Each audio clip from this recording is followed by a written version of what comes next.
Então nós começaremos então já dentro do que é a nossa proposta das instruções dos Espíritos.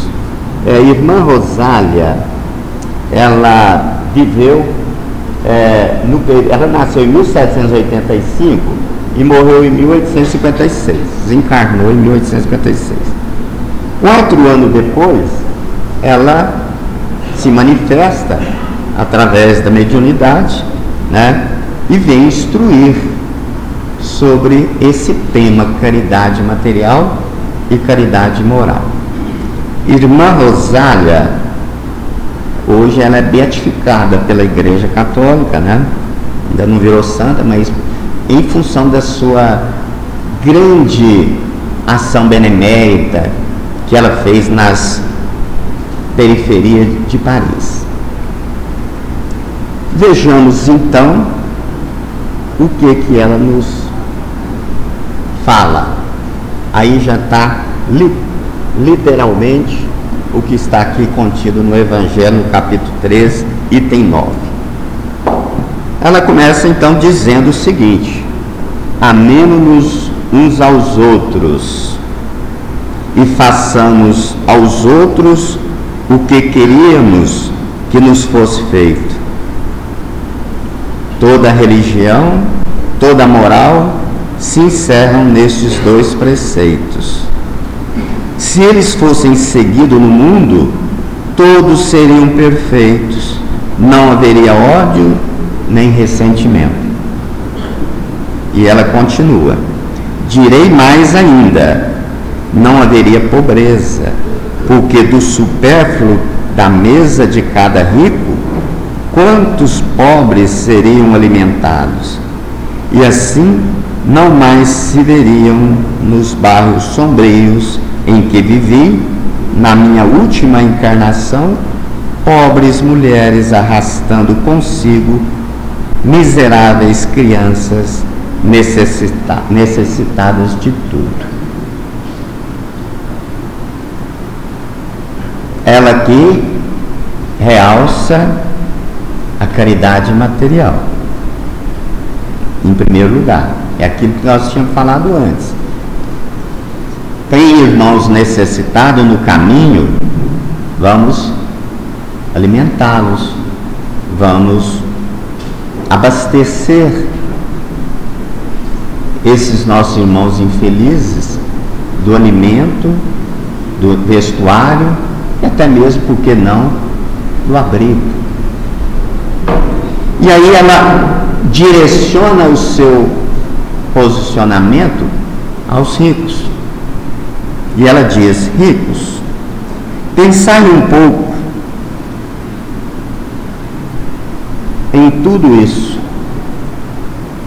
ajudai o mais possível aos infelizes, dai para que Deus vos retribua um dia o bem que houverdes feito, para encontrardes, ao sair de vosso invólucro terrestre, um cortejo de espíritos reconhecidos que vos receberão no limiar de um mundo mais feliz.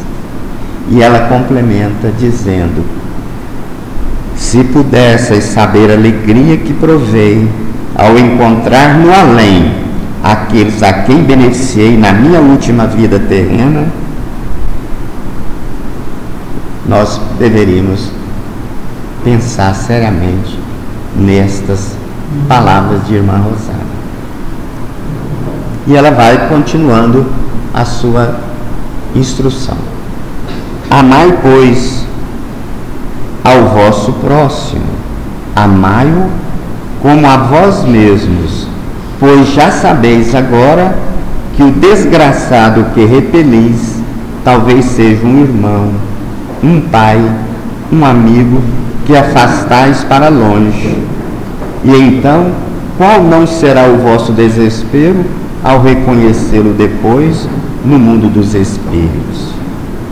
Quero que compreendais bem o que deve ser a caridade moral que todos podem praticar, que materialmente nada custa e que, não obstante, é a mais difícil de se pôr em prática.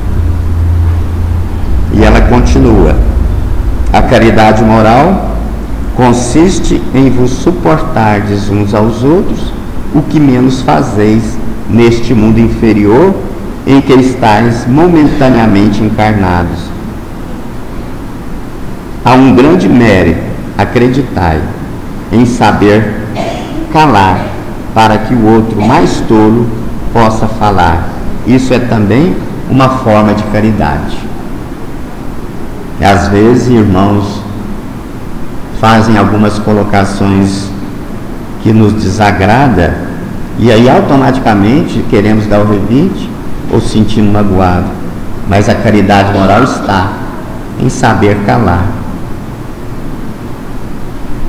em ser humilde,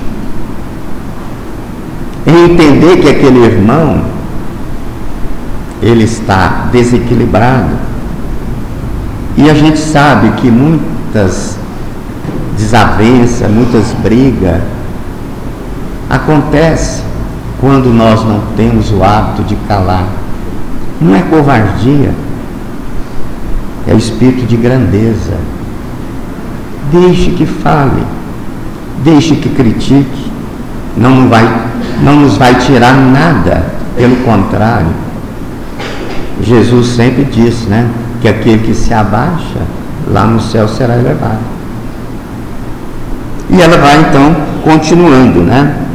Saber fazer-se de surdo quando uma palavra irônica escapa de uma boca habituada a caçoar, não ver o sorriso desdenhoso com que vos recebem pessoas que muitas vezes erradamente se julgam superiores a vós, quando na vida espírita a única verdadeira, diga-se de passagem, né, está às vezes muito abaixo. Eis um merecimento que não é de humildade, mas de caridade, pois não se incomodar com as faltas alheias é caridade moral. E ela ainda continua na sua instrução. Essa caridade, nós estamos falando, a caridade moral, não deve impedir que se pratique a outra, que é a caridade material. Pelo contrário, pensai sobretudo que não deveis desprezar o vosso semelhante. Lembrai-vos de tudo o que vos tenho dito. É necessário lembrar incessantemente que o pobre repelido talvez seja um espírito que vos foi caro e que momentaneamente se encontra numa posição inferior à vossa. E aí ela dá o exemplo: reencontrei um dos pobres do vosso mundo, a quem pude por felicidade beneficiar algumas vezes, e ao qual tenho agora de pedir por minha vez. Recordais, portanto, aí ela continua, de Jesus, né? O que Jesus disse? Disse que somos todos irmãos, e pensai sempre nisso antes de repelirdes o leproso ou o mendigo. A Deus, pensai naqueles que sofrem e orai.